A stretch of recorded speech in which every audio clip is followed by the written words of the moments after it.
underscoring she was retiring. She had announced earlier this year she was not running for re-election, citing, among other things, her health challenges. Of course, there are tributes coming in. I'm just going to read one right now. This is from Senator Tom Tillis. Senator Dianne Feinstein was a trailblazer who lived an incredible life dedicated to public service. She was one of the most effective legislators in recent memory because of her willingness to work across the aisle in good faith in order to solve complex problems. It was an honor to serve with her.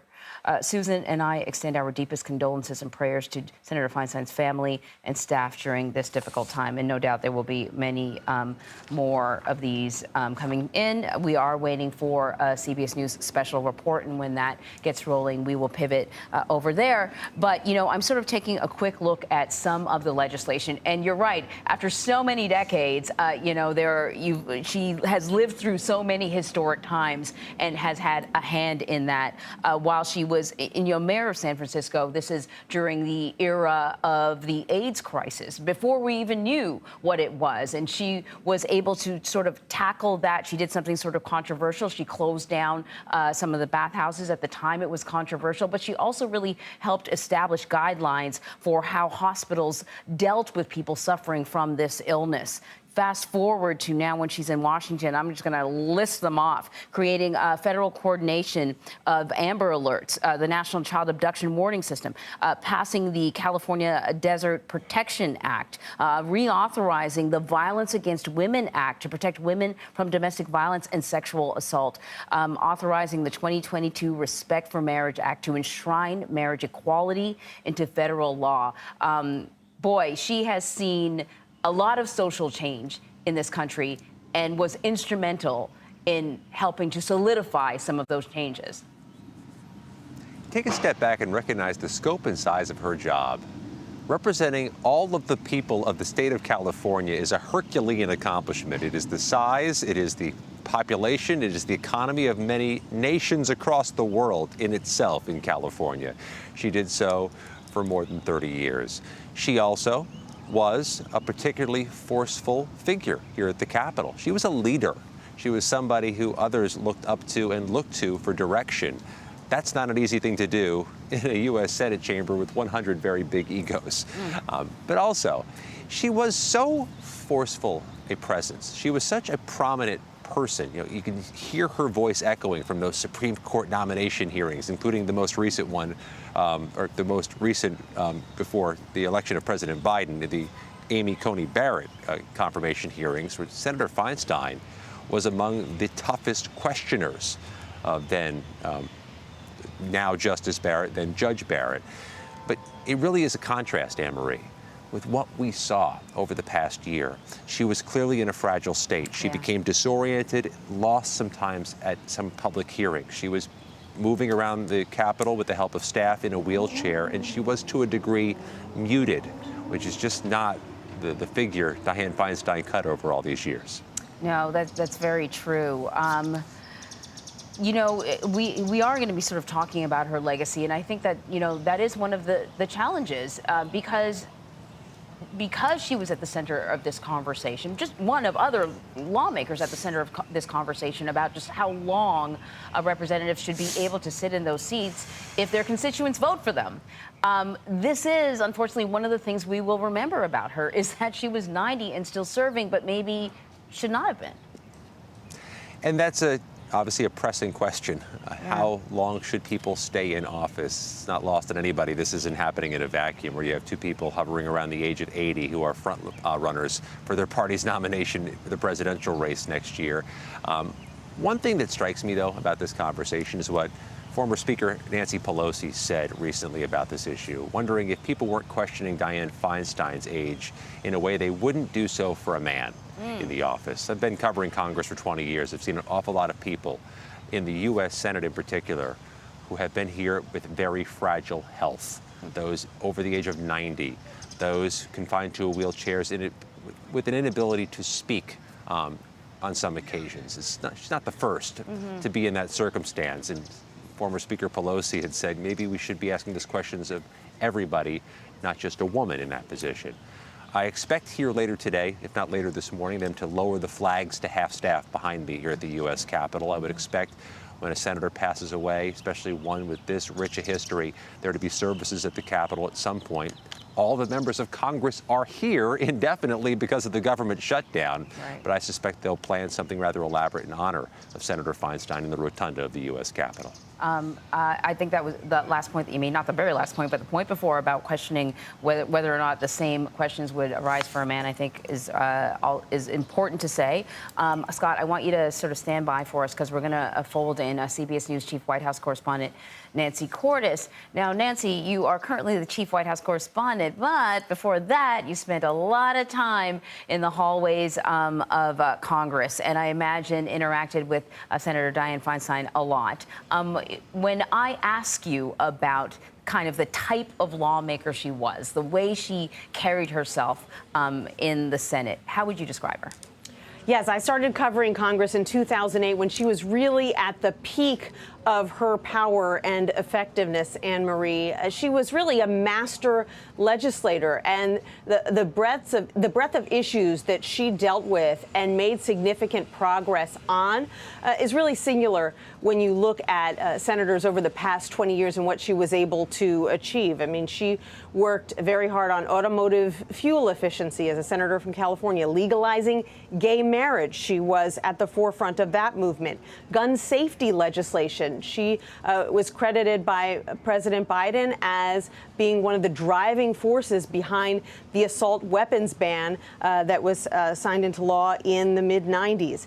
She got a major cybersecurity bill passed. She was the driving force behind getting questionable interrogation practices outlawed.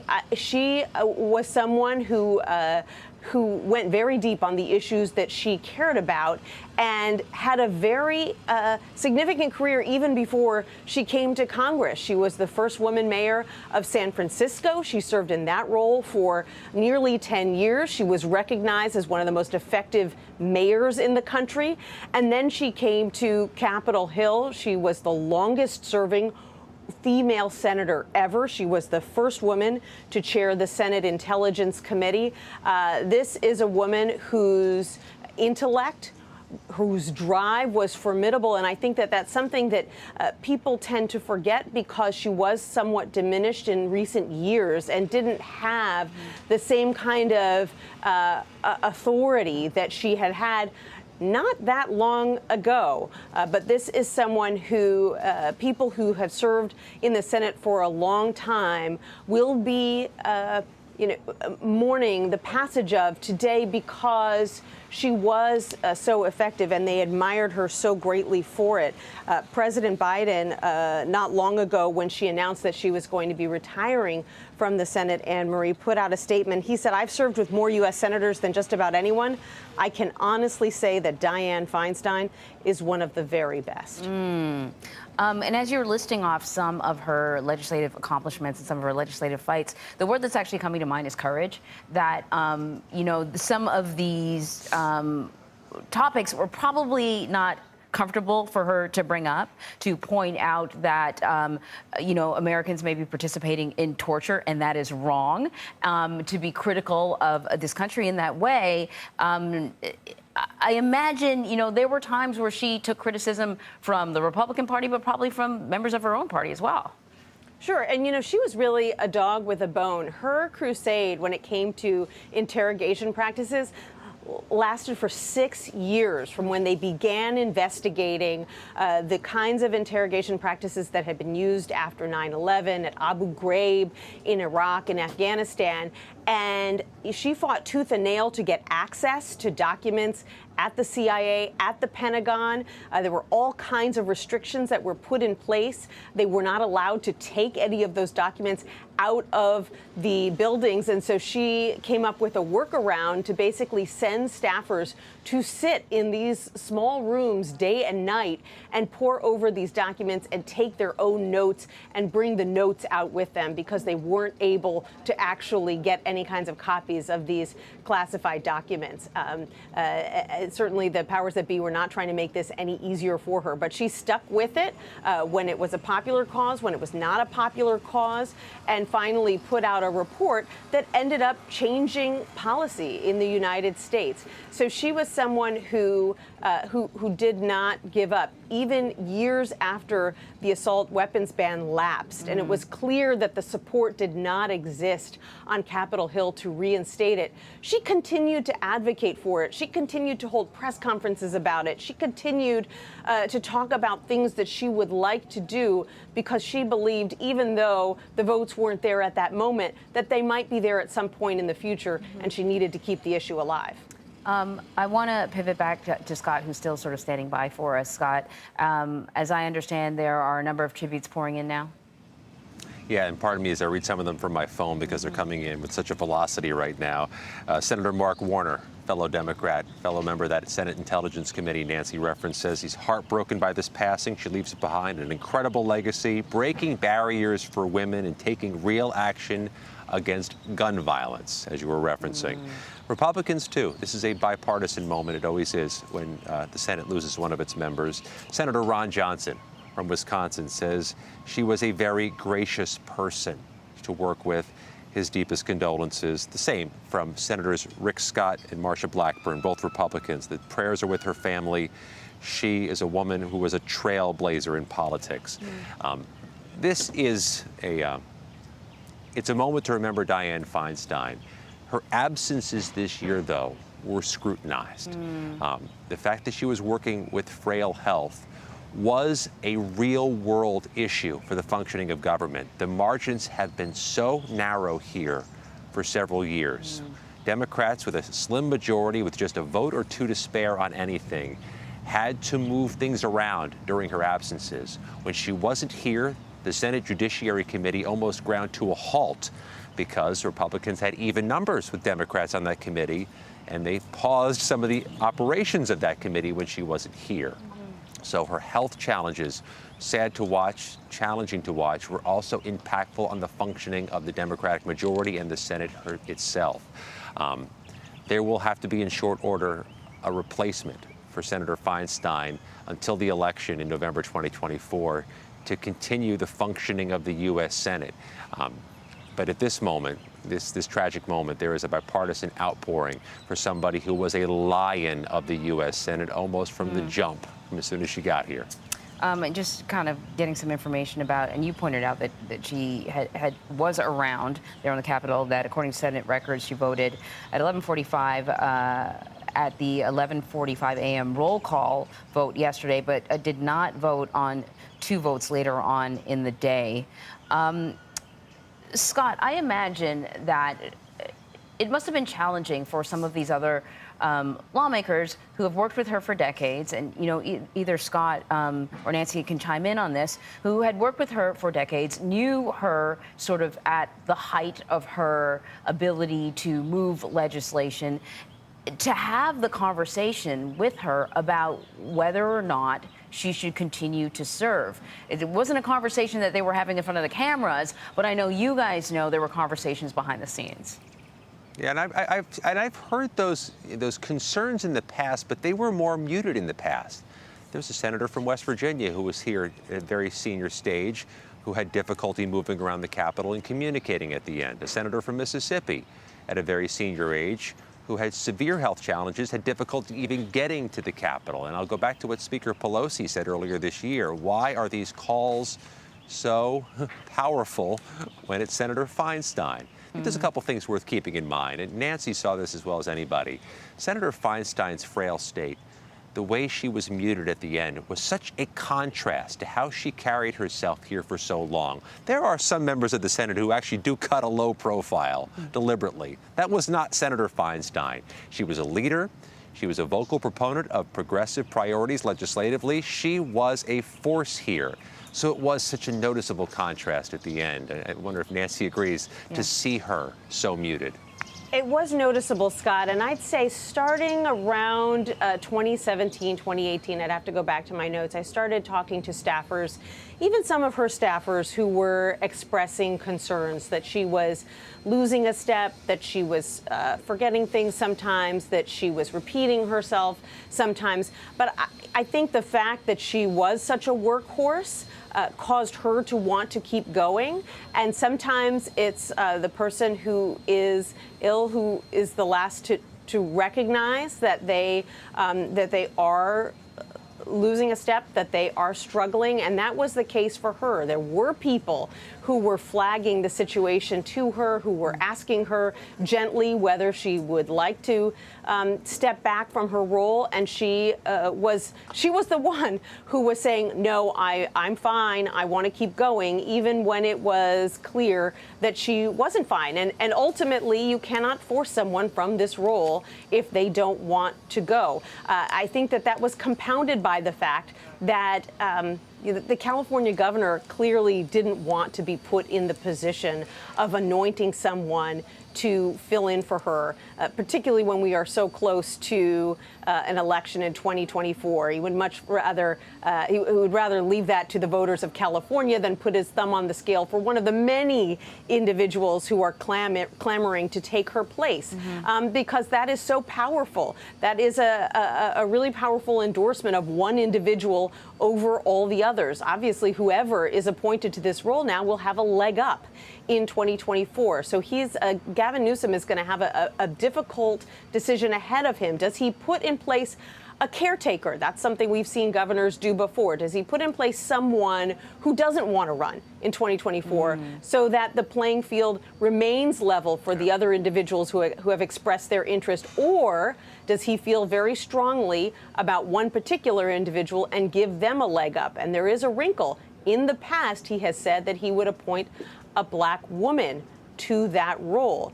And so that limits his choices as well, and and also creates an entirely new political dynamic here. So it'll be very interesting to watch what the governor of California now does with this major decision that he has on his hands. Yeah, indeed. And just sort of remind people what we are talking about now. We learned earlier this morning that Dianne Feinstein has passed away, longest serving female senator in U.S. history. She's 90 years old, but had maybe guys from the beginning of the year been suffering from a number of health issues. She was away from Washington for quite a while, though she insisted that she had still been working, and perhaps she was working remotely like a lot of people, but has really been struggling over the last few months health-wise.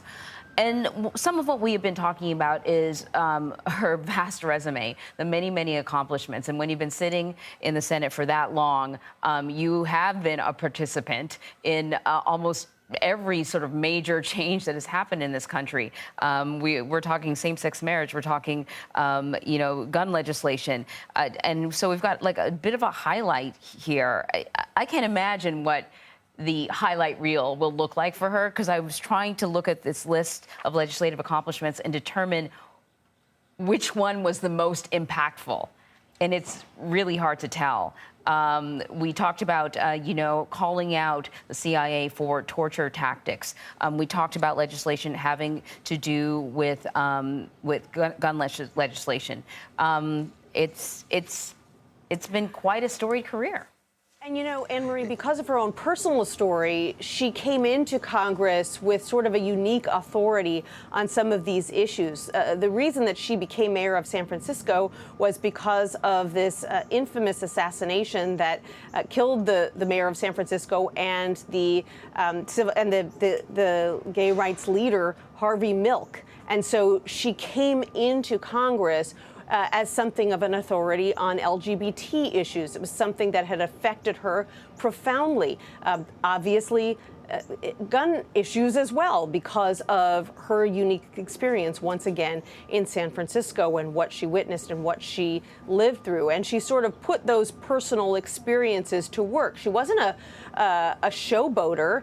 She didn't walk around sort of woe is me about what she had been through. She simply put that personal experience to work towards the policy issues that she cared about, and she was remarkably effective at translating that into policy, actually authoring this legislation. President Biden said that a lot of times when he was in the room with her, she was the only woman in the room, particularly in the beginning. She was elected in the Year of the Woman in 1992.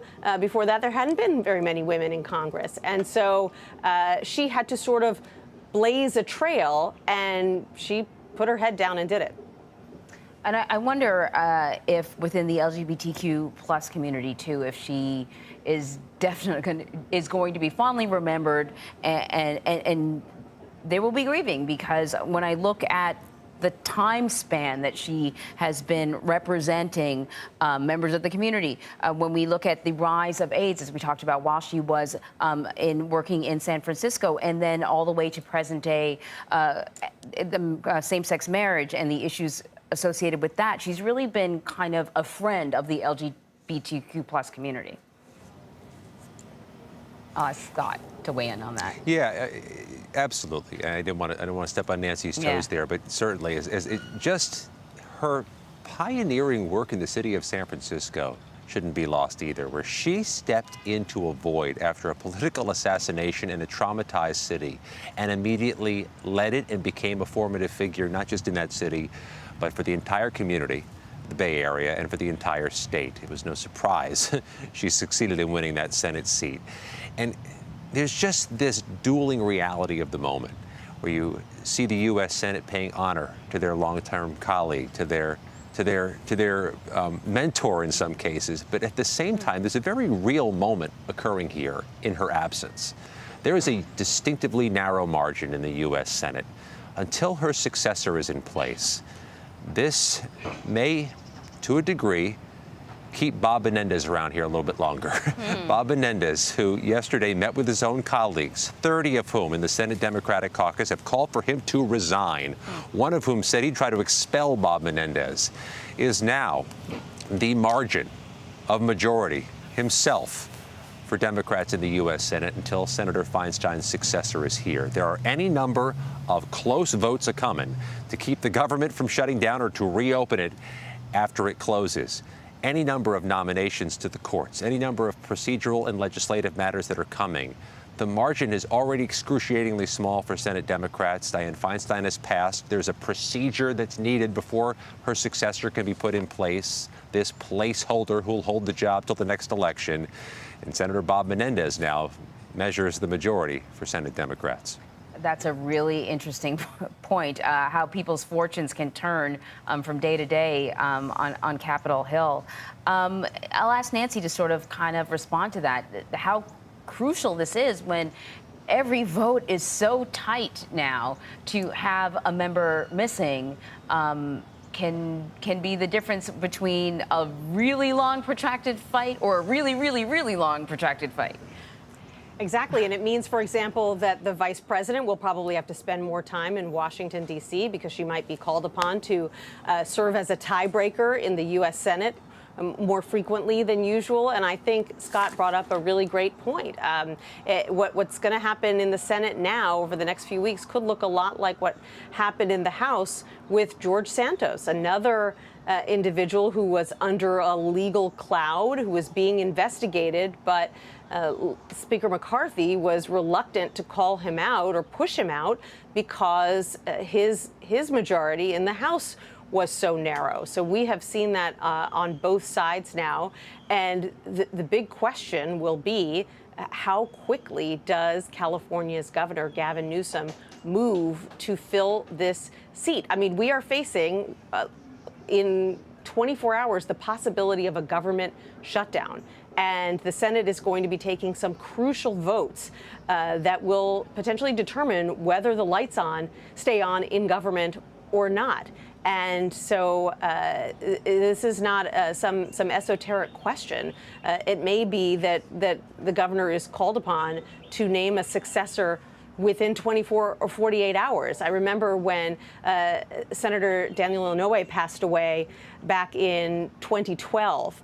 And that left Democrats down one at a similarly crucial time. It was December of 2012, and we were up against what was known then as the fiscal cliff, and facing a similar deadline in Congress. And so the governor of Hawaii named a successor who ended up flying back on Air Force One with President Obama, who was vacationing in Hawaii, hitched a ride with him to get back to Capitol Hill so he could be sworn in and vote. That was Senator Brian Schatz, who is still in the Senate today. So governors can and sometimes must move very quickly when they are up against a major deadline like we are right now, with potentially hundreds of thousands of federal workers either being furloughed or having to work without pay, including members of the military,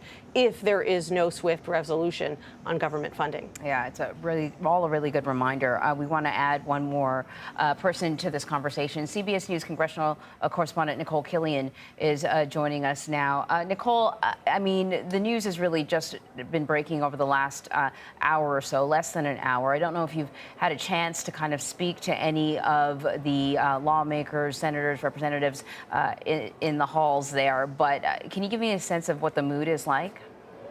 Well, I think this news really just comes as a shock to many here on Capitol Hill. I mean, certainly the senator was an advanced age, but she was just here yesterday on the floor voting. And so this really does come as a surprise. As of now, some of the reaction has actually come from some of her Republican colleagues in the Senate, like Senator Tom Tillis, Senator Marco Rubio, also over in the House, Congresswoman Young Kim of California. We have not seen as of yet, for instance, Speaker Pelosi, who was a close friend, or the senator's colleague, Senator Alex Padilla, weigh in as of yet. Obviously, this news is still sinking in. We also have not received a formal statement from Senator Feinstein's office, but again have confirmed this news through multiple sources. So I think really everybody is kind of taking a step back, digesting this news about the loss of such a major figure here on Capitol Hill. Indeed, and maybe you can also, because you were sort of there as well over the last, several months or so. What do you recall about her? Because sadly, one of the things we will be saying as we talk about her is that there was this conversation about her decline and whether or not she was still capable of representing California. And there was a significant amount of time where she was not in Washington. Well, look, the senator has been through a lot. She battled shingles earlier this year. Just recently, she suffered a minor fall. So her health has been in decline. After that shingles episode, when she finally did return here to Capitol Hill, she did lighten her load a bit as far as her schedule. She did still take part, for instance, in Judiciary Committee meetings and hearings, but not necessarily every single one. And she did, of course, vote as well for multiple, nominations and pieces of legislation as they came to the floor. But that being said, just in talking to a lot of senators about this overall issue of age, first and foremost, I think many of the senators here do have a lot of respect for Senator Feinstein, both Republican and Democrat. And oftentimes when we would ask about this issue, they really deferred to the senator and said that this is her decision. So, at the end of the day, she did make this decision to continue to serve. And she has been a longtime public servant. So that is certainly within her right. And, that is the general consensus really among a lot of the senators that we talked to. Obviously, recently we saw the Senate Minority Leader Mitch McConnell plagued by some health challenges. And we have seen other senators, even younger in age, who have also faced various health battles. And again, the consensus continues to be that this is really a personal decision for a lot of these senators to make that call for themselves if they have that capability to serve. You can also point to other senators. For instance, Iowa Senator Chuck Grassley. He just turned 90 himself earlier this month, and many senators point to him as someone who continues to serve with a lot of vigor and energy here in the Senate. So it really is a personal situation and decision for many of these lawmakers. Obviously, everyone's situation and circumstance is different, but many senators by and large felt that Senator Feinstein was doing what she thought was best. So just to remind everyone that we are talking about Dianne Feinstein, Senator Dianne Feinstein. We got the news earlier today that she had passed away. Vlad is now joining me. She was 90 years old, and we're talking about she has been representing California in some way, shape, or form for more years than not. She was the first female mayor of San Francisco. She served for 3 terms there. She is the longest-serving U.S. senator from California, and also became the longest-serving female senator in U.S. history. And because of that, she has been instrumental in a range of legislation that has been incredibly impactful, from gun legislation, from same-sex marriage legislation, protecting religious rights. You name it, she's had a hand in some of this stuff. Anne-Marie, you point out that her legislation and the focus of her career in politics has focused on legislation directed at same-sex marriages, and specifically gun legislation. And as all of you know, Seth, Nicole, and Nancy, her political career started in the wake of the assassination of Harvey Milk, who was the city supervisor. You probably talked about that. We did, but? Yeah, Harvey Milk, who was the first gay man elected to public office in the United States, and the mayor of San Francisco, Mayor Moscone. And I sort of feel that tragedy, that horrific tragedy, sort of fueled a lot of her passion in the Senate. Sure, and I think that I was just reminded, Vlad, of this amazing picture that our colleague Bo Erickson took several years ago of Senator Feinstein in the basement of the U.S. Capitol. She was talking to Senator Lisa Murkowski of Alaska, who's a Republican, a moderate Republican. And frankly, I can't remember the issue right now, but we'll have to find the picture and put it up. And there, in full view of everyone, she had her finger in Lisa Murkowski's face and was clearly lecturing her about how she should vote on some particular topic. She was tough. I mean, she was an arm twister. She was outspoken, and she didn't back down from a fight.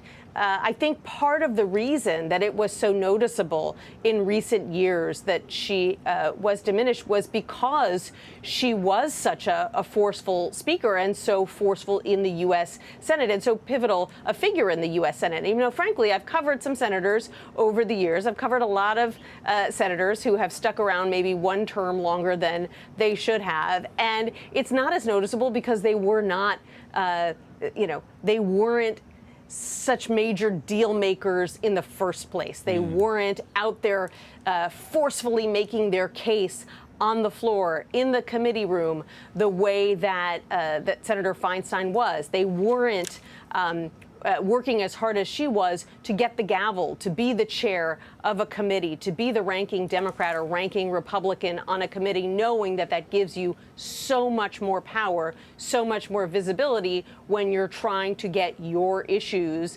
some attention and trying to get your legislation over the finish line. And so I think it was the fact that she had been such a singular figure in the U.S. Senate for so many years that it became extremely noticeable when that started to change. But this is a person who racked up so many firsts. First female mayor of San Francisco, as you were mentioning, Vlad. First female chair of the Senate Intelligence Committee, longest serving woman senator ever.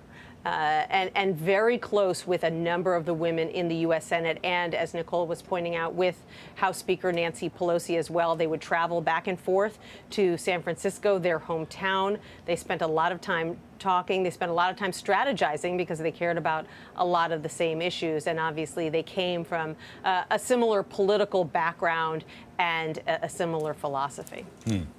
Thank you all. We are going to have a lot more on the death of Senator Dianne Feinstein. We're going to take a quick break. But her legacy in Washington and California is one that will be remembered for the ages. Yeah. We have a couple of statements that are being released now from the lawmakers, and here's one in particular from Senator Chris Murphy. Guys, you may not have seen it as you've been on the air with us, but he writes this: from 1994, when she passed the assault weapons ban as a first-term senator, until the tragedy in Newtown, Dianne Feinstein was a lonely voice fighting against gun violence. The modern anti-gun violence movement, now stronger than the gun lobby, would not exist but for Dianne. We're going to take a quick break. We'll be right back.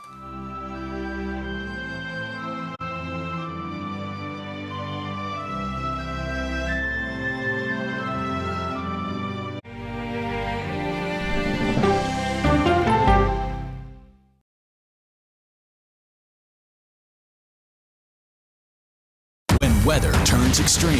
CBS News and the Weather Channel bring you virtual weather technology so advanced, so real, you'll have time to get prepared. Feel the forecast. Weather when it matters most on CBS Mornings.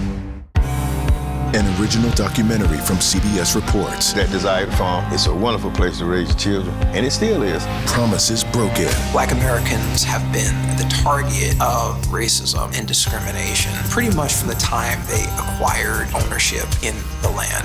Costing black farmers hundreds of billions in generational wealth. They did everything to make sure we were run off that land. But communities are uniting to continue the fight. Collective ownership is powerful. To keep their land and their dreams alive. To watch my children play on land that we own means everything. So land is power. Most definitely. 40 Acres and a Mule, now streaming on the free CBS News app. Politics isn't a game. Why aren't you holding yourself to that standard? Politics is about policy. Was this the right way to actually get this done? I'm a voracious consumer of information, and I'm impatient. I don't like to be spun. To be moderator of Face the Nation is not an anchor, it's not an actress. You are up here to moderate a conversation. That means bringing the most powerful stakeholders to the table to become better informed.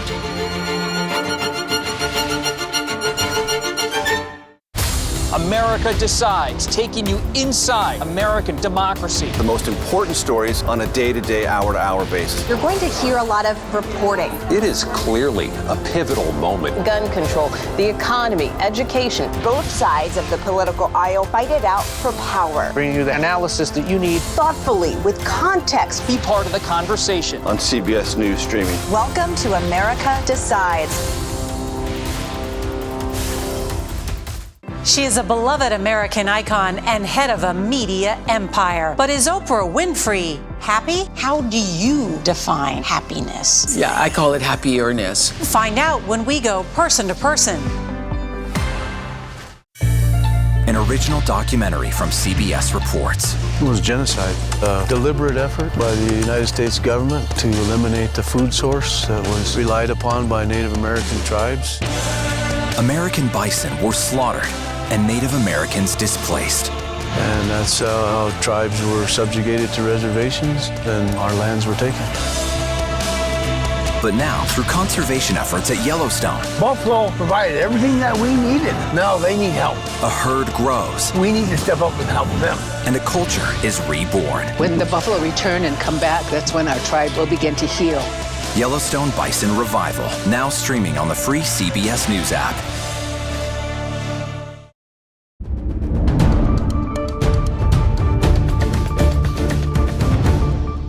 We're continuing to follow the breaking news out of Washington. California Senator Dianne Feinstein has died. She was 90 years old and served 31 years in the United States Senate, longer than any other woman in history. those series of health problems had brought calls for her to step down. CBS News political contributor and Democratic strategist Joel Payne is here with us now, as well as Republican strategist and CBS News political analyst Leslie Sanchez. So, Joel, let me begin with you. We're seeing these statements that are being released now from lawmakers on both sides of the aisle. Talk about the impact that Senator Feinstein had in passing legislation that was specific to the party's interest, but to the interest of all Americans. Yeah, Vlad, you guys shared that statement from Senator Murphy before the break, and that was an appropriate memorialization of her impact on that issue in particular, fighting for gun safety, being really on the pioneering end of the gun rights or the gun safety, gun control fight in the country from a very different time. She was an icon, and she was a giant. And I worked for Harry Reid, the late former Senate Majority Leader, and I said this when he passed, but you don't have many of these folks anymore. The way that our politics work, these kind of singular figures, these people who have been around forever and who are kind of embedded into the embroidery of the city and into the kind of political establishment, that's Dianne Feinstein. I also think just her own kind of political how people think about her politically. She is from San Francisco, from California, former mayor with this, amazing kind of native story from the murder of Harvey Milk, the assassination of Harvey Milk and Mayor Moscone, to where she kind of transcended as a trailblazing national figure. That's a very kind of progressive legacy. She also kind of trended very centrist and really kind of learned, I think, to represent all of her constituents in California, and really to the consternation of a lot of national Democrats at times in recent years. Nancy mentioned her time on the Senate Intelligence Committee, but I guess if I could capture it, I would just say a really comprehensive legacy, a really significant singular legacy, and someone whose contributions will not soon be forgotten. And of course, the tributes are coming in from both sides of the aisle. I'll read a couple from some Republicans. Senator Tom Tillis read this a little bit earlier, but Senator Dianne Feinstein was a trailblazer who lived an incredible life dedicated to public service. She was one of the most effective legislators in recent memory because of her willingness to work across the aisle in good faith in order to solve complex problems. Senator Marco Rubio from Florida, Senator Feinstein was a political pioneer with a historic career of public service, intelligent, hardworking, and always treated everyone with courtesy and respect. I want to ask you, Leslie, your thoughts on how you believe she'll be remembered. I love the homage there of courtesy and respect. A lioness. We talked about the late Senator Ted Kennedy as being a lion of the Senate. She was a lioness. She was someone who could bring people together. And when we talk about the true bipartisan spirit, it was a bigger leader who understood the purpose of their service, and you can never deny that. And I think one of the other important points about her long career is she was one of the first pioneers that were changing the presence of the Senate. She was that feminine trailblazer who turned a state. She was coming from a state, if you remember that, for her special election and her election in 1994, that had traditionally been red. It is taken for granted now that California is a solidly blue state. But her victory in 1994 was really a big start in California moving into this blue wave. She was the emblematic of the type of leadership and the bipartisan spirit that state needed. And I think it's a legacy both sides of the aisle can continue to learn from. Joe, let's talk about the impact that this will have in the Senate as her role is now left vacant. Obviously, the governor of California, Gavin Newsom, I believe, if that's the way it works across all 50 states, the governor will be able to appoint somebody. But there is that period where, as Seth MacFarlane pointed out to Anne-Marie earlier this morning, where now Robert Menendez, who may have been thinking about resigning, as so many of his colleagues have called for him to resign, becomes a consequential figure in the Senate. Yeah, it's a good point. And, unfortunately, we do have to turn to the matters of the day. And it's a very consequential matter. Look, she is one of a very slim majority for Democrats Democrats in the Senate. And I think that, her passing creates real peril in the event that something happens with Bob Menendez in the intervening days. I think Scott's point is right. I think it makes it less likely that Democrats will be, kind of urgent to move on Menendez for their concerns about the charges, the federal bribery charges that he was brought up on last week. That's really the state of all of our politics. Look at Kevin McCarthy in the House. You've had some recent resignations and some folks like George Santos in trouble. He can't afford to have those seats vacated. I'd say in the Senate, Democrats are in a very similar position.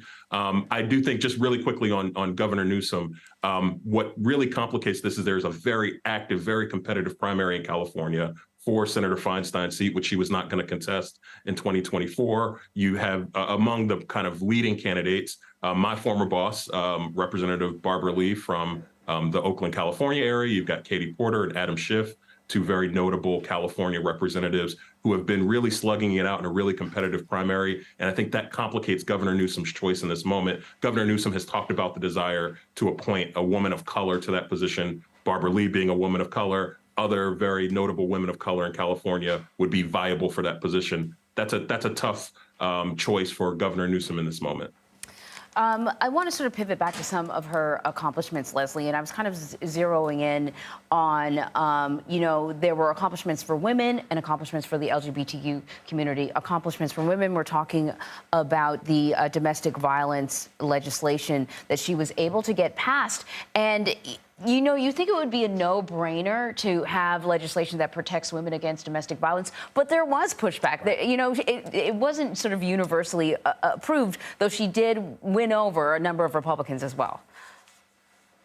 She continued in every reauthorization to go on the floor and say, I'm sorry, I have to keep repeating this, but would cite the latest statistics on women that are being, put in these brutal situations and how we had to come together on something like this. She was just relentless in her efforts to protect women and be that voice. And what I talked about earlier about having female leadership in the Senate, these were the types of measures that they really took as personal agenda items to convince and use their political prowess to make America better and protect everyone, whether it was LGBTQ or women, underserved communities, whatever that may be. She did the assault rifle ban. She was always concerned about that. And I think to her strength, she was able to reach across the aisle and find that compromise. She wasn't that polarized figure you see today. She was looking for ways they could meet in the middle. And that was really a mark of her leadership.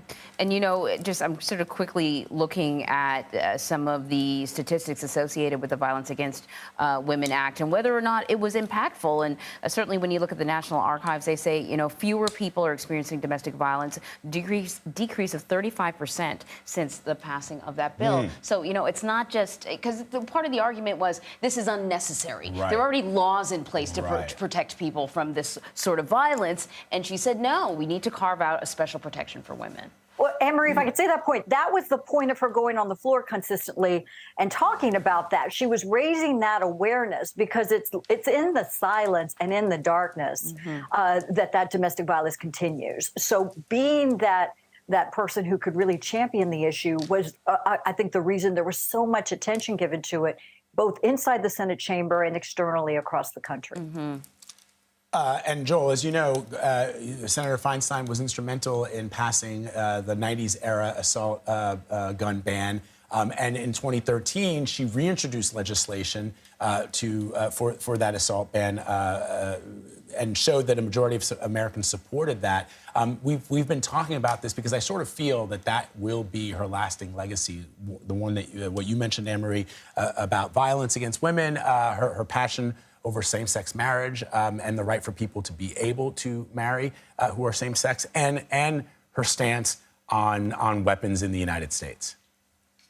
Yeah, Vlad, I think the point that belies what you're saying here is that there is a really fulsome legacy here. Leslie, so I think wisely and comprehensively talked about the work on the Violence Against Women's Act. You bring up the gun control, the assault weapons ban. Obviously, her work as the chair of the Senate Intelligence Committee during kind of the post-Bush Iraq War era. That was significant. There's so much there, which I think for a lot of folks, that's why it was so frustrating in her later years, when I think her legacy became so convoluted because of her health and because of the frustration with, you know, that seat somewhat feeling in peril because of her constant health struggles. I think it's easy to miss the forest for the trees, and you shouldn't with this woman, with this pioneer, because she really accomplished a lot.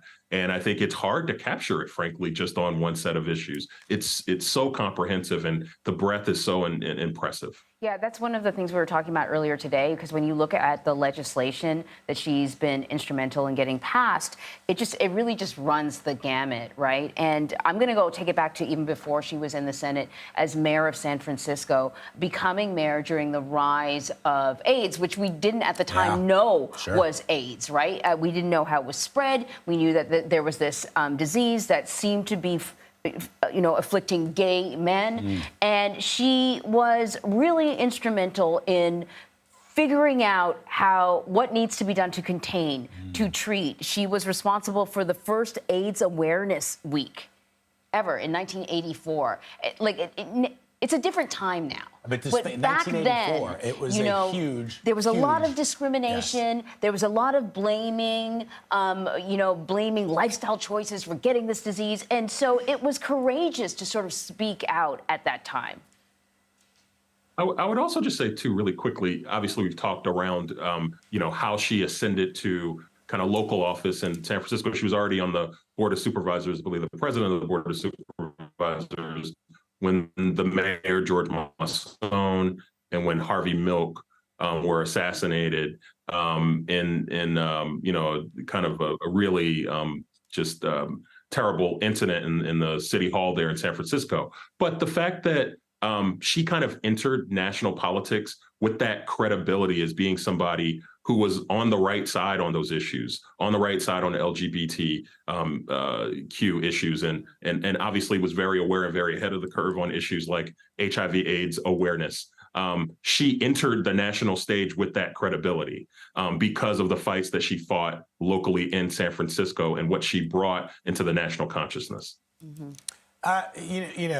There was a question that we were sort of debating about if her passing will perhaps lead to a coming together of both parties over issues as we face possible government shutdown. And I just thought to myself, John McCain was known as somebody who was willing to reach across the aisle. Yeah. Even his members of his own party tended to support his legislation. But now the modern Republican Party has moved away, very far away from it was just only a few years ago that Senator McCain passed away. So there are these crucial votes coming up in the Senate, Leslie. The government shutdown is looming.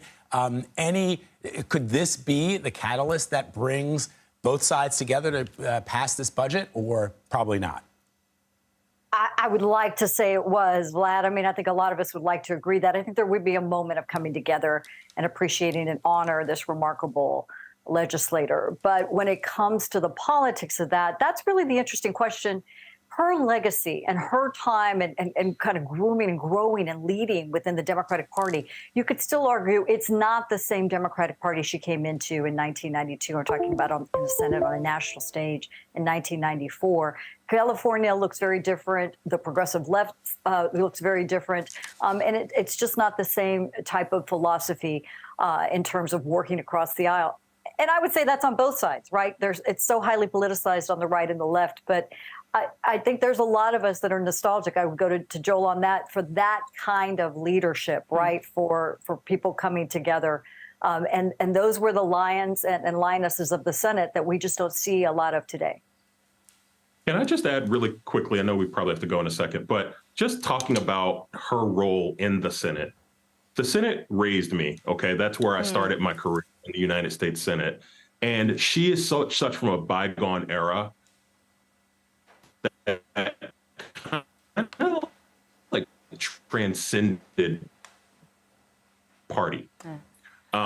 You knew Dianne vigorously on those issues, but oh, shucks, I hope you guys can hear me, but she fought vigorously on those issues, but she was also somebody who had credibility across the aisle.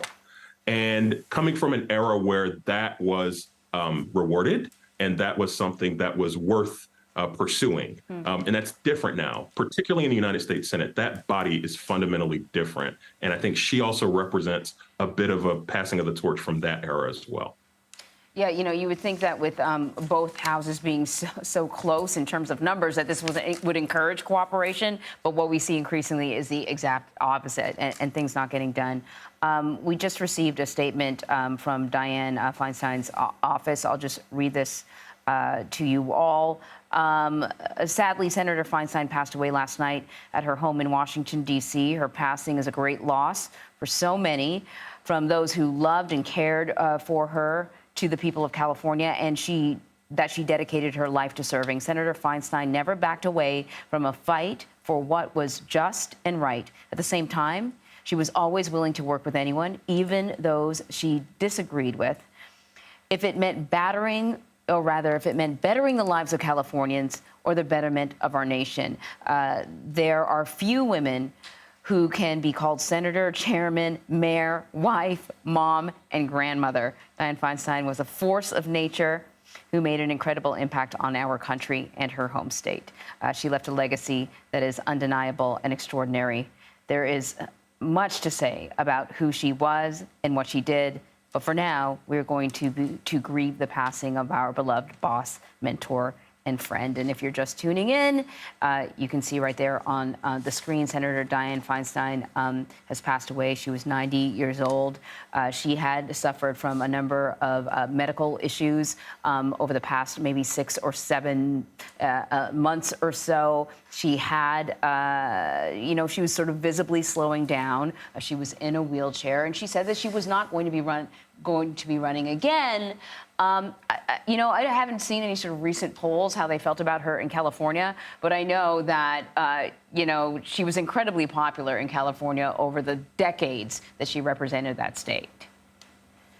Well, she and Leslie, you may have a thought here as well, Leslie, but I'll just say really quickly, she survived a primary challenge, her last election, and California, because of the jungle primary nature of what they do, I think that allowed her in part to survive that. But I think she was going to have a challenge if she decided to go for the seat again in 2024, which is why there's such a competitive primary now. That said, I think there will be an outpouring of affection and of love for Senator Feinstein in the California, throughout California. She is a beloved and respected figure. Joel, I mentioned that she had some health challenges. And of course, one of the things that we have been talking about even before this when we had conversations about her legacy, we talked about whether or not the last bit of her time as senator was going to taint her legacy, because she was clearly weaker. There were conversations about whether or not she should stay in office. She seemed like she still had the fight in her, and that she, it appeared as if for a while there, Joel, that she was going to run again. Many of her fellow senators, maybe they weren't saying things in front of the cameras, but you would know what the conversations were like, in the hallways and in the offices about whether or not she could still serve at the level that the people of California deserve. Yeah, for sure. And I'll be brief. I'll stop yapping so we can hear from my friend Leslie. But I'll just say really quickly, yes, look, her age and her ability to do the job. I think also when we're talking about age, there's two different things. There's age, and then there is the capacity to do the job. Bernie Sanders is an advanced age, but no one has questions about his ability to do the job. And I think sometimes those issues get conflated. But I think given her health challenges, there were some real earnest concerns about her ability to do the job and to serve vigorously. And there's also a really burgeoning generation of new political figures in California who have been looking for an opportunity to rise. And I think Senator Feinstein's seat provides that opportunity. All right. Joel and Leslie, thank you so much for jumping in there. Initially, we thought we were going to be talking about, funding the government, what's happening over the weekend, and all that sort of stuff. Yeah, but things change, and so we really appreciate you guys jumping in. Thank you. Thank you. All right, as Anne Marie said, we're going to take a quick break, but we will, of course, have much more on the death of Senator Dianne Feinstein, her legacy in Washington and in California. Stick around. We'll be right back.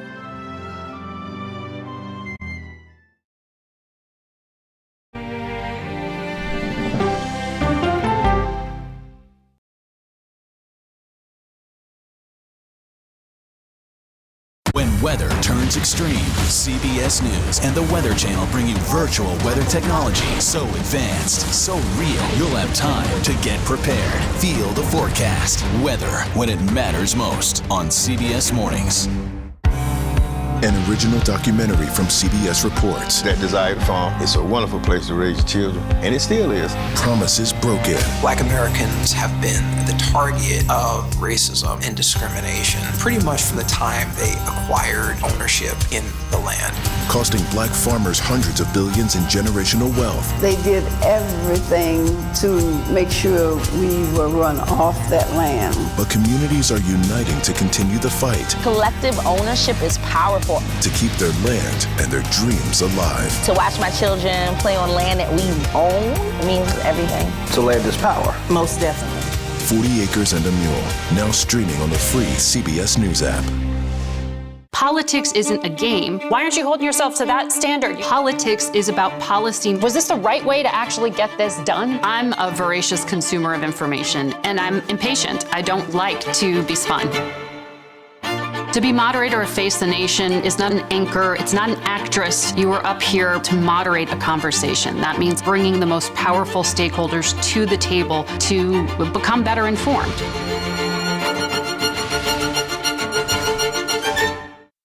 America Decides, taking you inside American democracy. The most important stories on a day-to-day, hour-to-hour basis. You're going to hear a lot of reporting. It is clearly a pivotal moment. Gun control, the economy, education. Both sides of the political aisle fight it out for power. Bringing you the analysis that you need. Thoughtfully, with context. Be part of the conversation. On CBS News streaming. Welcome to America Decides.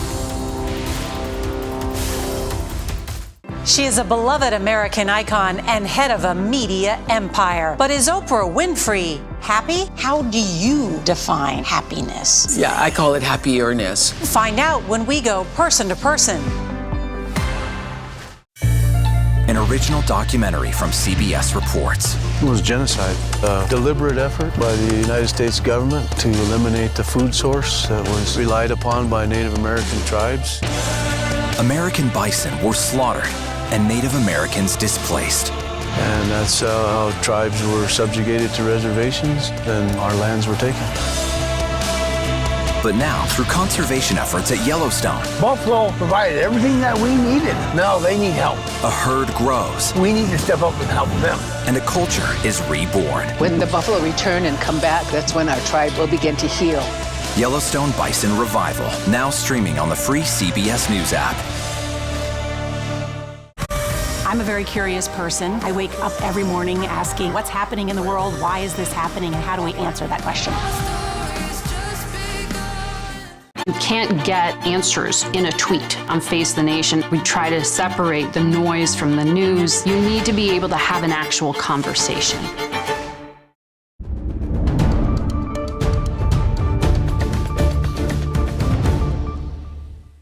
It is 10 a.m. in Washington, where many are mourning the death of California Senator Dianne Feinstein. The 90-year-old was the longest-serving woman in the Senate. Feinstein was first elected in 1992 and is known for her work on gun safety and women's rights issues. In a statement, James Sauls, chief of staff to the senator, said Senator Feinstein never backed away from a fight for what was just and right.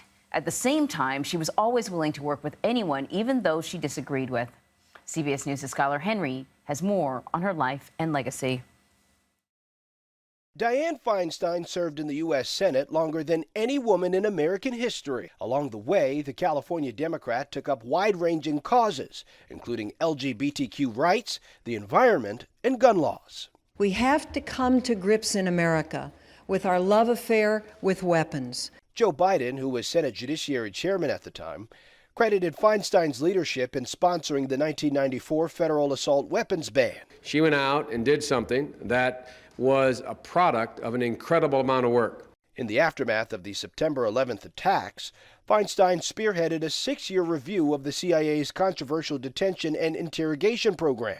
If you were ordered by the president to restart the CIA's use of enhanced interrogation techniques that fall outside of the Army Field Manual, would you comply? The San Francisco native was first elected to the city's Board of Supervisors in 1969 and ran unsuccessfully for mayor twice.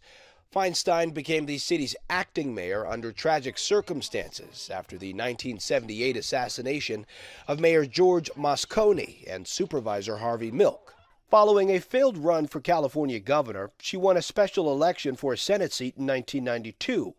5 additional terms followed. In 2018, Feinstein came under criticism during hearings on the Supreme Court nomination of Brett Kavanaugh.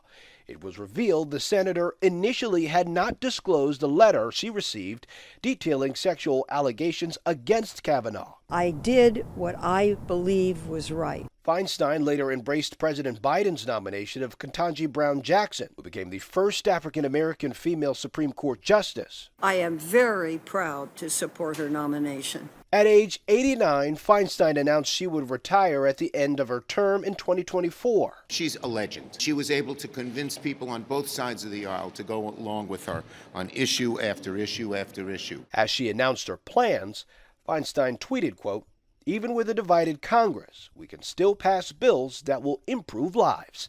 Skylar Henry, CBS News, Washington. So we want to bring in CBS News congressional correspondent Nicole Killian to talk a little bit more about Senator Feinstein. Nicole, you've been working that Congress, the hallways there for a while now. How are members of Congress reacting to the senator's passing? Well, this is really coming as unexpected news, I think, to a lot of senators. Nicole, and it looks like Majority even... Leader Chuck Schumer is about to address this on the Senate floor. Let's take a listen. Dianne Feinstein.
Madam President.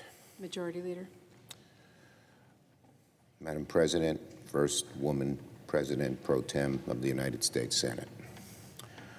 Earlier this morning, we lost a giant in the Senate. Senator Dianne Feinstein was one of the most amazing people who ever graced the Senate, who ever graced the country. She had so many amazing, wonderful qualities wrapped up in one incredible human being.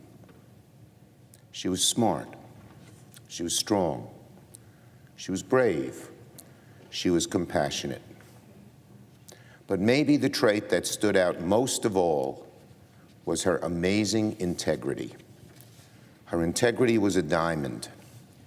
Her integrity shone like a beacon across the Senate and across the country for all to see and hopefully emulate. Dianne Feinstein would typically say, when you asked her how was she voting on something, "Let me study this issue before taking a position. Let me go home and read on it." And when she came back, if she believed the cause or the vote was right and vital to many issues she cared about, she not only voted for it, there was no stopping her in getting it done. She would take on any force, any special interest, any opponent with relentless integrity, and would wear those opponents down until she succeeded. Again, her integrity just shone through them, and she won, and she won, and she won, and each time made the country a better place. I saw this up close when she passed the assault weapons ban, a passion of hers after what happened to her in California. The NRA was a relentless, often mean-spirited and chauvinistic foe. They oozed vitriol against her. But they didn't scare her, they didn't stop her, and they failed against her. Like most of her opponents, they failed against her. Her perseverance, her strength, and most of all, her integrity shone through. I was privileged to carry the bill in the House after she had passed it in the Senate. She guided me every step of the way, and her strength and her integrity strengthened all of us who were fighting that uphill fight.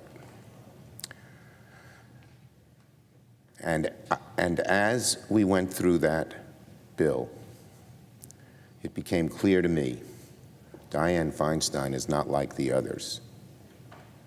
She's in a class of her own. Of course, it wasn't just the assault weapons ban she fought for. Her accomplishments also included championing the Violence Against Women Act, protecting oversight authority during the investigation into U.S. torture, fighting for climate justice, fighting for marriage equality, fighting for reproductive justice. The list goes on and on. As chair of the Intelligence Committee, Dianne fought for what was right, even if it was hard and difficult and took months and years to dig in and find out what actually went wrong. She never stopped. She took on the CIA and asserted Congress's oversight authority during the investigation into United States use of torture. And through all of her accomplishments, this one and all the others, she always displayed the quintessential grace and strength. None of these sons of guns against her ever rattled her. I remember a few years back when a particularly nasty senator tried to put Senator Feinstein down in a condescending, many would say chauvinistic way. She reacted not defensively, but with strength and poise and integrity. And within 3 minutes, she put this colleague in his place. And by the end of it, everyone in the room on both sides of the aisle was smiling. That was Dianne to a T. Powerful, prepared, unflappable. She had to be. Whenever she did something, she was often the first to do it. She was elected as the first woman president of the San Francisco Board of Supervisors, the first woman to serve as mayor of San Francisco, the first woman to serve as U.S. Senator for California, the first woman to chair both the Senate Rules and Intelligence Committees, the first woman member of the Senate Judiciary Committee, and the list goes on and on and on and on. Our nation will be forever thankful to Senator Feinstein for the accomplishments she fought for. I, too, am personally indebted to Dianne, not just as a colleague, which of course I am in so many ways as a colleague, but as a friend and as a father of 2 daughters. Dianne's work extended far beyond the United States Senate floor, as she gave a voice, a platform, and a leader to women throughout the country for decades. Dianne didn't just push down doors that were closed for women. She held them open for generations of women after her to follow her. She gave a voice, a platform, a model for women across the country who aspire to roles in leadership, in public service, who want to leave their own mark on the world, who want to make this country a better place for others. Today, there are 25 women serving in this chamber, and every one of them would admit they stand on Dianne's shoulders. So Dianne's impact extended far beyond the Senate floor and far beyond politics itself. So today, we grieve.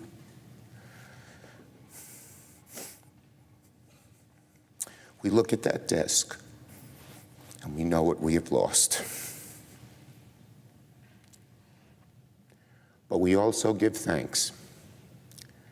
Thanks to someone so rarefied, so brave, so graceful a presence served in this chamber that someone like that served in this chamber for so many years. In closing, let me just say this. The sign of a leader is someone who dedicates the whole of their spirit for a cause greater than themselves. The sign of a hero is someone who fights for others, who endures for others, no matter the cost, no matter the odds.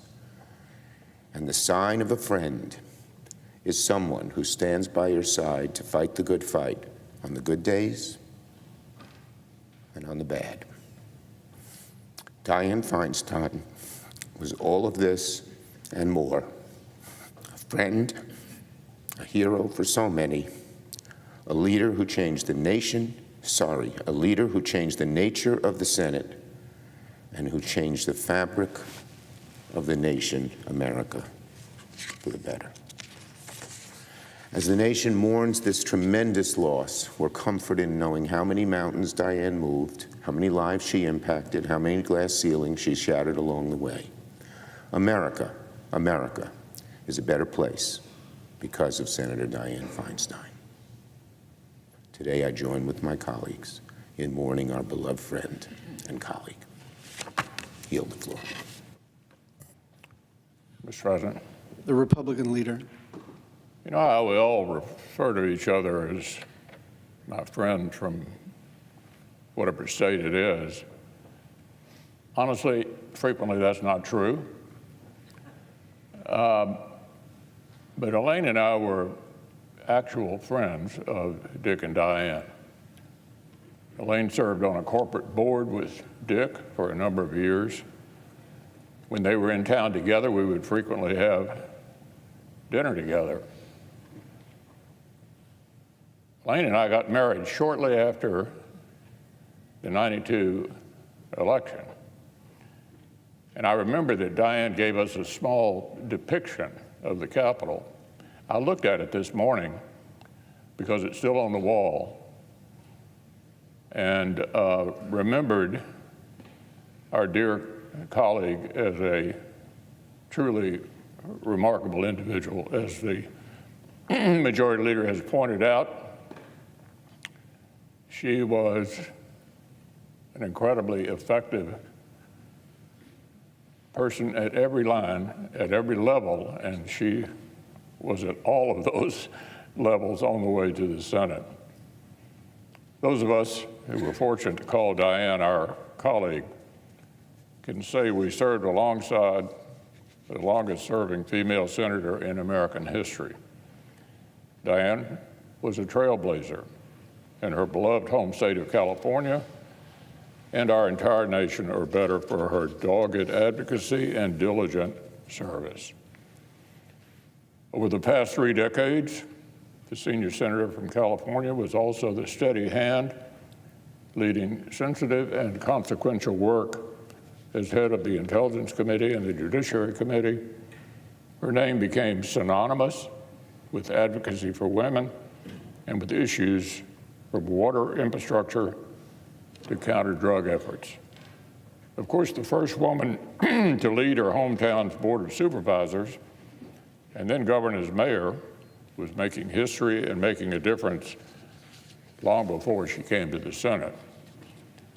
And as much as this institution and the American people will remember Dianne's devoted public service, as I indicated earlier, Elaine and I will also remember and cherish a friendship of 30 years we were fortunate to share with Dianne and Dick.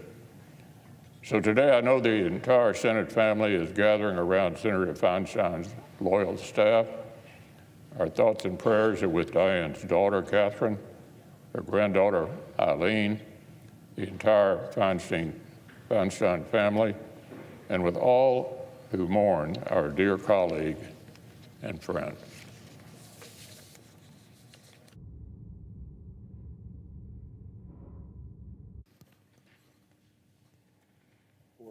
To the Senate Pro Tem President, I'd like to acknowledge Dianne's daughter, Catherine, with Speaker Pelosi in the gallery. Mr. President. The President Pro Tem. Mr. President, yesterday, the senior senator from California.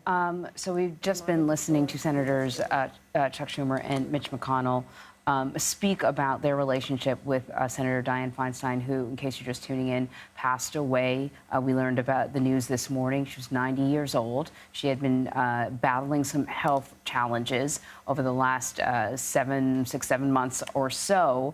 But she apparently was in the Congress early yesterday and had participated in at least one vote.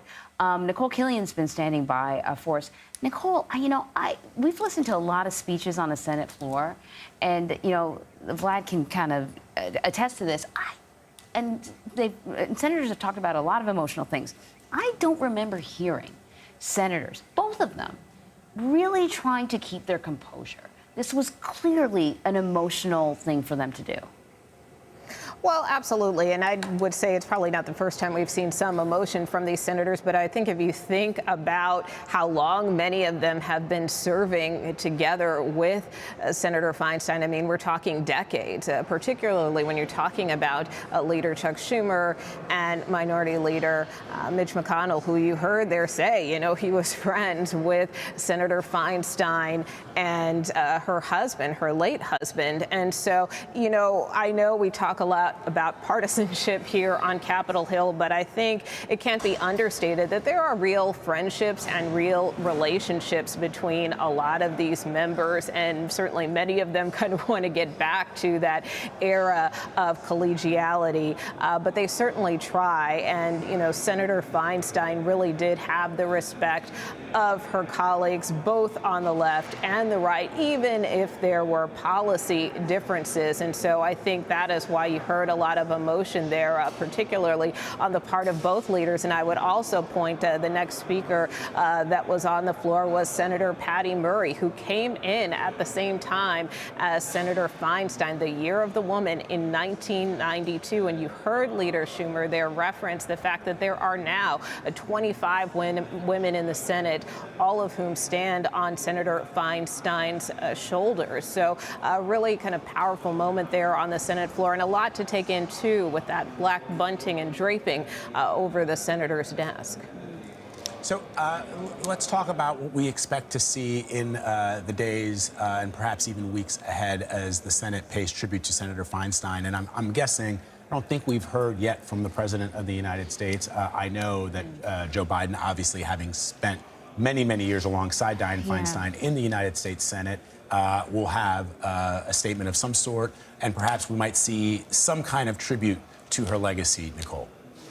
Yeah, and I would also note we did get a statement a short time ago from Speaker Emerita Nancy Pelosi, which is very important to note because she was very close friends with Senator Feinstein. And in fact, her daughter, one of her daughters, was assisting Senator Feinstein in her return to Capitol Hill. But Speaker Pelosi called Senator Feinstein a champion for the Golden State. She described her as pioneering, really outlining her entire legacy as mayor of San Francisco, all the way to her trajectory here in the U.S. Senate. So really, this does leave a very big hole in the state of California, particularly as we prepare for an upcoming election. We know that Senator Feinstein had announced her retirement. She was preparing to step down, but this also now raises questions of what happens to this seat, which has been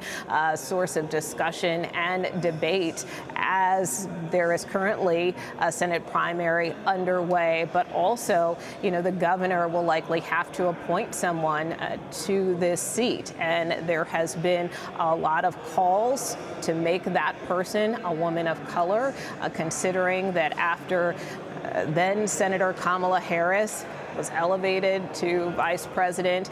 There are no black women in the Senate because of that. So there have been a lot of calls to name a black woman to this seat. Of course, there is one running in the Senate primary, Congresswoman Barbara Lee. But just a couple of weeks ago, Governor Gavin Newsom seemed to indicate that he may put someone else potentially in that seat, that he doesn't want to put his finger on the scale, if you will, in that Senate primary. So it's possible he could name someone else, although there are a number of people advocating for Congresswoman Barbara Lee. So we also don't know what the timing could be on naming a replacement. This comes at a very precarious time for the U.S. Senate.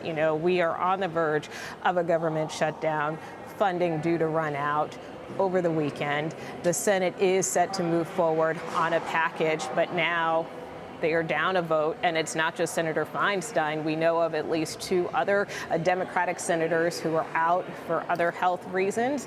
And so, this really is a numbers game as far as government funding is concerned. So, will somebody be named right away? Will it take a few weeks? We just don't know the answers to that yet. All right, Nicole, we actually do have a statement from the president. I'm not going to read the whole thing. I'll just read some points. But Senator Dianne Feinstein was a pioneering American, a true trailblazer, and for Jill and me, a cherished friend. In San Francisco, she showed enormous poise and courage in the wake of tragedy. Just going down a little bit further, I knew what she was made of, and I wanted her on my team. There's no better example of her skillful legislating and sheer force of will than when she turned passion into purpose and led the fight to ban assault weapons. Dianne made her mark on everything from national security to the environment to protecting civil liberties. She made history in so many ways, and our country will benefit from her legacy for generations. There's much more to that statement, but I think that component right there gives you a sense of how the president feels about her. Indeed. All right, Nicole, thank you very much. You've been a trooper with us as we remark and look back on the legacy of Senator Dianne Feinstein. Thank you very, very much. I'm sure we'll be speaking with you throughout the course of the day. Let's take a quick break. We'll have much more on the death of Senator Feinstein and her legacy. Stay with us.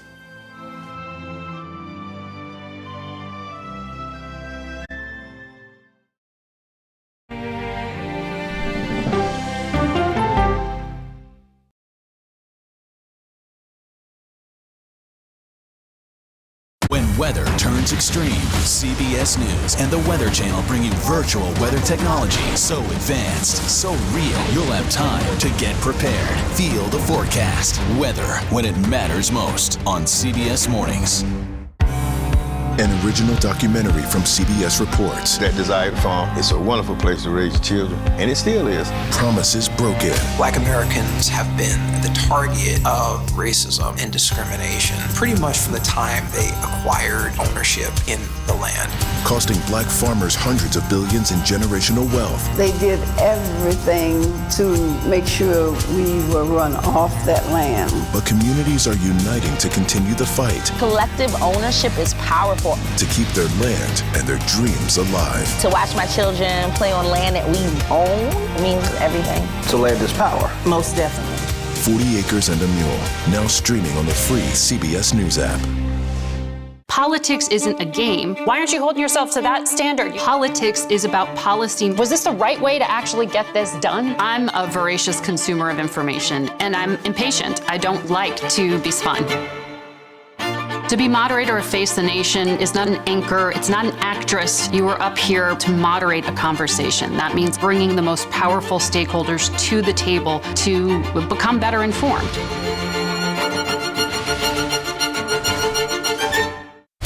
America Decides, taking you inside American democracy. The most important stories on a day-to-day, hour-to-hour basis. You're going to hear a lot of reporting. It is clearly a pivotal moment. Gun control, the economy, education. Both sides of the political aisle fight it out for power. Bringing you the analysis that you need. Thoughtfully, with context. Be part of the conversation. On CBS News streaming. Welcome to America Decides.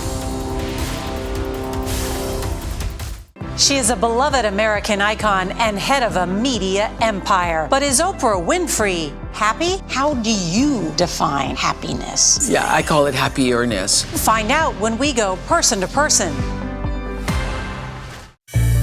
An original documentary from CBS reports. It was genocide, a deliberate effort by the United States government to eliminate the food source that was relied upon by Native American tribes. American bison were slaughtered and Native Americans displaced. And that's how tribes were subjugated to reservations and our lands were taken. But now, through conservation efforts at Yellowstone, Buffalo provided everything that we needed. Now they need help. a herd grows. We need to step up and help them. And a culture is reborn. When the buffalo return and come back, that's when our tribe will begin to heal. Yellowstone Bison Revival, now streaming on the free CBS News app.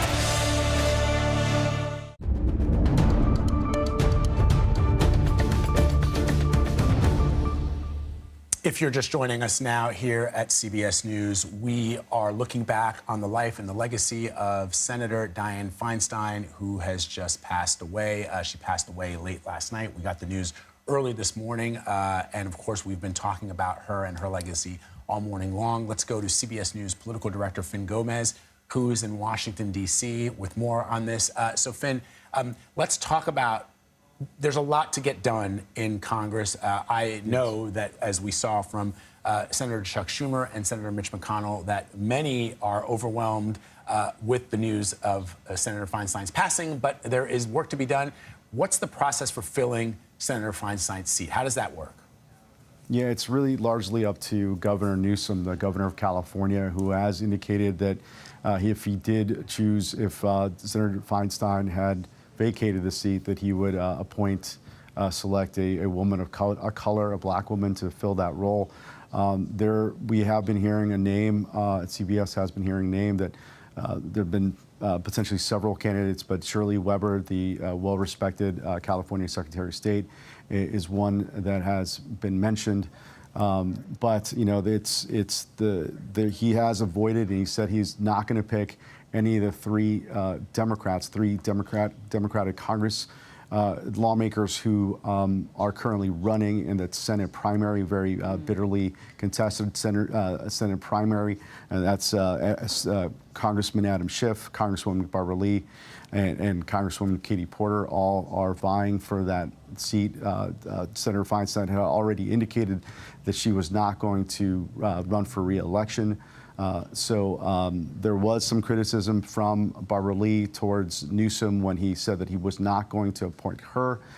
Newsom felt that it would give an advantage to those three Democrats if he had selected one of them to fill that vacancy. Yeah, he is under pressure to move quickly to fill that seat because, as you indicated, Vlad, there's a potential looming shutdown, and every single Senate vote is needed by the Democrats, and so it'll be interesting to see what he does in the next few days, perhaps earlier, to appoint someone. I think another interesting note, Vlad and Anne Marie, is that he also appointed the last senator, Senator Padilla, after Vice President Harris left her seat to, of course, be vice president. So he will have this distinction of actually naming the last, the two California senators.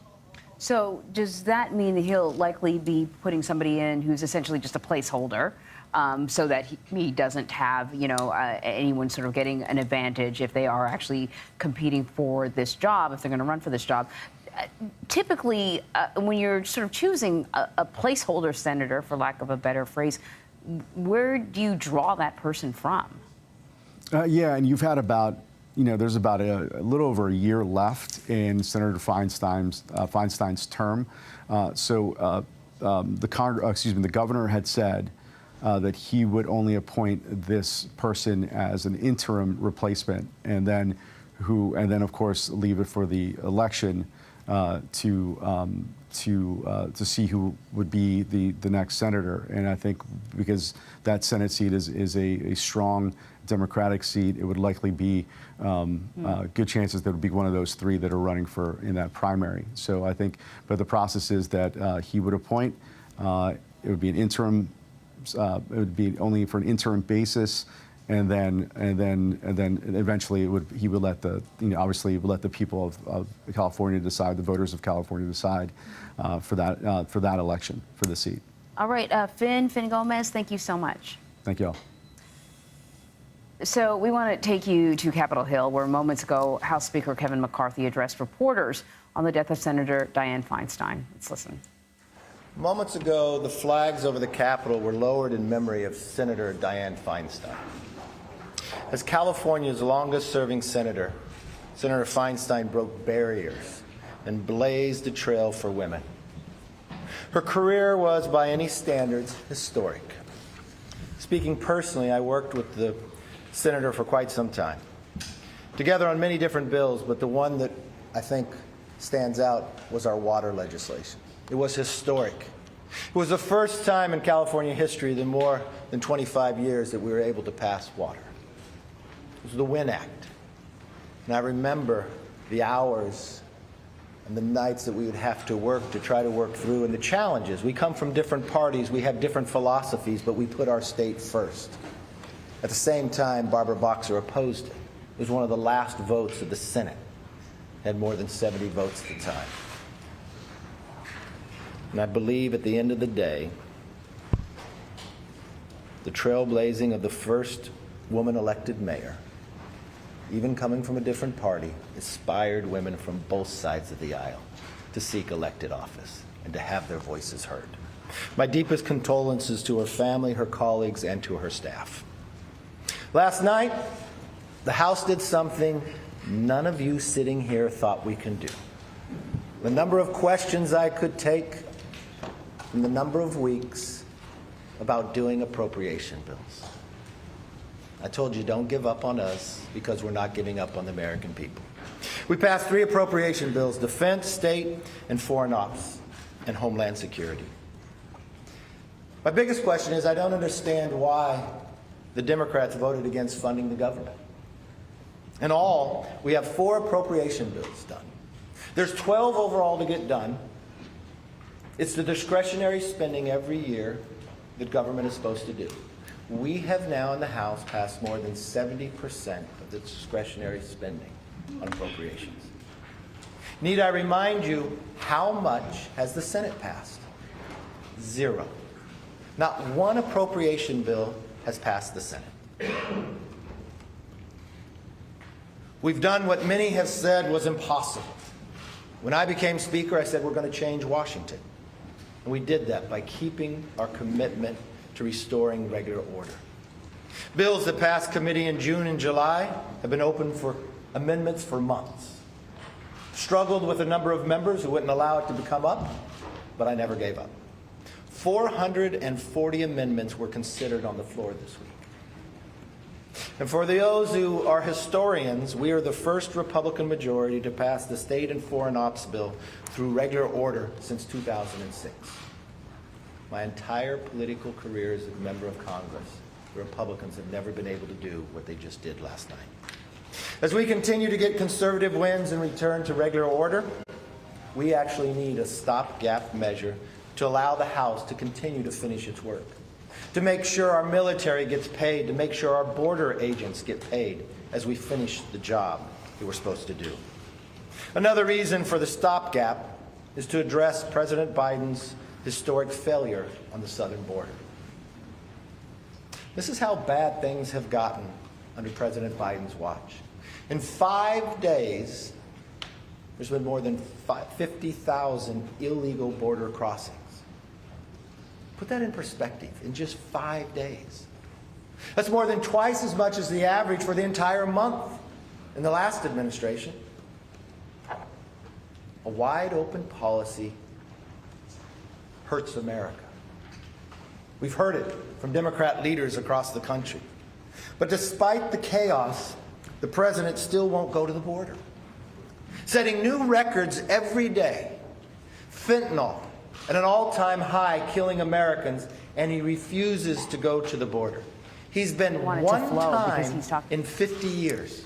All right, we're continuing to look back on the life and legacy of Senator Dianne Feinstein. But as you just heard from the House Speaker, Kevin McCarthy, there is business to be done in the halls of Congress. Let's go to CBS News Chief White House Correspondent Nancy Cordes. Nancy, before we get to Kevin McCarthy, let's talk about what the President of the United States has said about Dianne Feinstein and her legacy. Well, he put out a statement a short time ago, Vlad, about his former Senate colleague. And I think what stood out from that statement about a woman that he worked so closely with, particularly on the assault weapons ban in the mid-90s, but so many other issues as well. He said, I knew what she was made of, and I wanted her on our team. He was talking about why he recruited her to serve on the Judiciary Committee when he was the chair of the Judiciary Committee. And notable that after she was recruited onto that team, it was just a couple of years after she became a senator that she was authoring and pushing through this major piece of legislation, the assault weapons ban. And it really, established her as a formidable legislator and a leader, and she would go on to lead on so many other issues, from fuel efficiency to gay marriage to cybersecurity to interrogation practices. And he also went on to talk about the current business happening in the House, which is trying to hammer out some sort of funding for the government so that we're not looking at a government shutdown. Kevin McCarthy, pretty proud of himself, saying that the House has so far passed 4 appropriation bills, 3 of them just last night, but there are 12 in total to pass. So I'm not sure how it works. If they pass 4 of them, does that mean that those departments are guaranteed to be funded beyond this weekend, but they still got to hash out things for the other departments? Only if those bills were then to be passed by the Senate. And it doesn't look like they're going to be. In fact, I can assure you that they're not going to be. The Senate is controlled by Democrats who, like the president, don't support the bills that the Republicans have been putting forward. In fact, just a short time ago, the Office of Management and Budget announced that President Biden would veto those spending bills if they were to get to his desk. And they said that is because those bills are a blatant violation of the funding agreement that the Speaker and the President hashed out just a few months ago.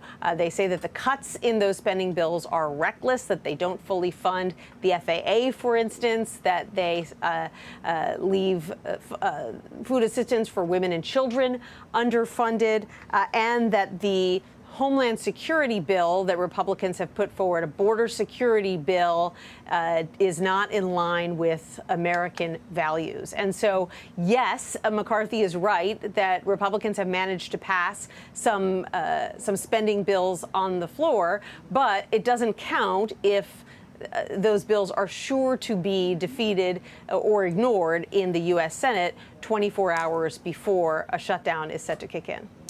Nancy, let me ask you, we heard House Speaker Kevin McCarthy suggesting that the president hasn't done enough on the southern border, my memory's fuzzy on this. I know that members of the military, if the government goes into a shutdown, won't get paid. What happens to Border Patrol agents if there is a shutdown? It's a complicated mechanism. There are some workers, if they're deemed non-essential, that can get furloughed. There are some workers, if they are essential, who have to continue to work without pay. And I believe that Border Patrol agents would fall into that bucket. But that doesn't mean that border security operations are going to go unaffected, because there are all kinds of people who work behind the scenes, who are administrative, who make the Border Patrol operate, who are sort of doing all kinds of work on the back end that will cease. And so it doesn't really matter if you've got people out there on the front lines arresting, for example, people coming across the border illegally, if then all the people who process them and who house them and who deal with the paperwork and who enter them into the judicial system, if a lot of those people are furloughed, you can see how very quickly you have a mess on your hands. And that's something that's going to get replicated in every agency within the federal government if we go into a shutdown mode. All right, Nancy Cordes for us at the White House. Nancy, as always, we thank you. Appreciate it. You're welcome. After a quick break, we will have much more on the death of Senator Dianne Feinstein and her legacy in Washington and in California. Stay with us.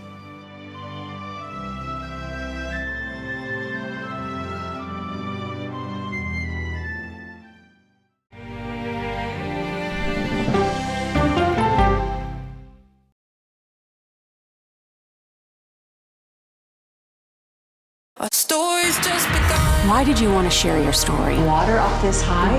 Where are these coming from? That's the million-dollar question. I'm a very curious person. I wake up every morning asking what's happening in the world, why is this happening, and how do we answer that question on the CBS Evening News? An original documentary from CBS Reports. Imagine yourself in Manhattan with no police, no army, no mayor. The people of Haiti stare down poverty, corruption, natural disasters, and violence. 90% of the guns that are used by gangs in Haiti are American guns. But with an unbreakable spirit and eternal optimism. There are days where I cry, but we can't be discouraged. We still believe in Haiti. They're still able to look ahead with hope. Haiti is on the brink of transformation, a radical shift. Nations are coming together and saying things must change. Fighting for Haiti, now streaming on the free CBS News app. We aim every night to be factual and fair. That's our goal. An original documentary from CBS Reports. Controversial Congressman George Santos. Why won't you answer our questions? How did he manage to get elected? Thank you very much, and God bless you, and God bless the USA. George Santos' campaign was a campaign of deceit, lies, fabrication. And who is he, really? I knew him as Anthony DeVolder from Queens. Really, who he is, he's a fraud. I compare him to the Tinder swindler. From people who know him, the truth, the facts, the lies. He would say that he was worth $100 million. It's an incredibly cynical episode in American politics, beyond satire. Had you ever seen anything like this? No, and I hope I never see it again. Campaign of Deceit, now streaming on the free CBS News app. Since childhood, she never stopped reaching for the skies. Now she's spent more time in space than any other American. I like being a part of something bigger than me. Peggy Whitson's extraordinary career as a history-making astronaut when we go person to person. Feel the forecast on the CBS Evening News with Norah O'Donnell.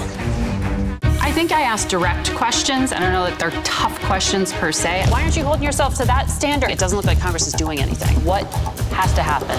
That's the role of Face the Nation, to focus on the issues at hand. And that means a civil conversation with perspective.